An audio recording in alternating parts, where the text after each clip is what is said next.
Bonsoir à tous, merci de nous retrouver sur TV Sud pour votre journal local du Gard.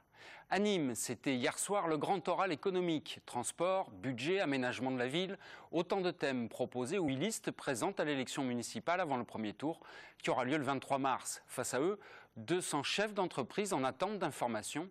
Voyez le reportage d'Alain Bellon. Les 8 listes pour l'élection municipale de Nîmes étaient présentes pour le grand oral économique. Un débat organisé par des chefs d'entreprise. Chacun des intervenants a défendu son programme sur l'économie actuelle et future.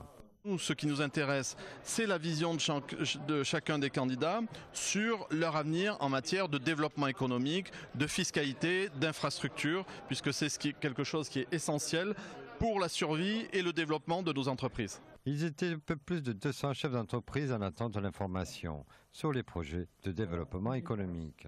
En ces périodes d'élection, ça nous permet d'avoir un meilleur ressenti et si on arrive à faire un mix de toutes ces idées, je suis sûr qu'on arrive à faire de grandes choses à Nîmes. Il y a des choses de divers candidats, pas tous, qui sont dans la trame de ce que nous on attend rapidement en tout cas. Ça m'a complètement satisfait, je dirais non. Dire que c'était intéressant, je dirais oui, extrêmement intéressant, notamment en ce qui concerne le développement de Nîmes. J'aurais peut-être aimé un peu plus de présentation concrète, puisqu'il y avait, comme dans tout débat, un peu de langue de bois par certains. Mais je crois qu'il y a des bonnes idées qui sont sorties. Et bon, on verra ce que ça donnera par la suite entre les promesses, évidemment, et la réalisation. C'est un bilan mitigé pour ces chefs d'entreprise, après 3 heures de grand oral économique.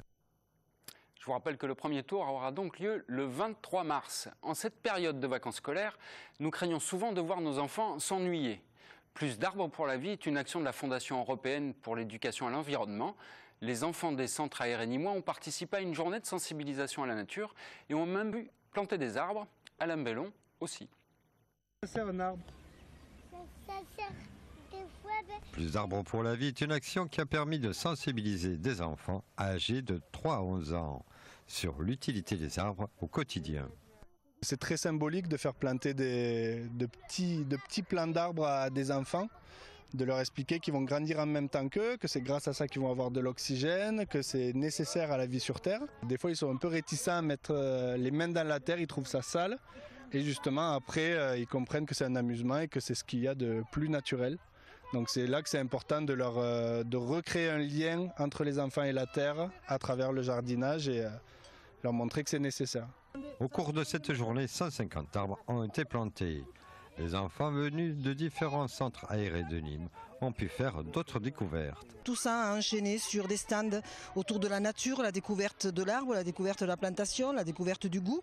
Et nous avons fait divers ateliers en accueillant tous les centres de la ville de Nîmes, les centres de loisirs de la ville de Nîmes, qui sont là aujourd'hui en masse, puisque nous avons accueilli plus de 500 enfants dans la journée.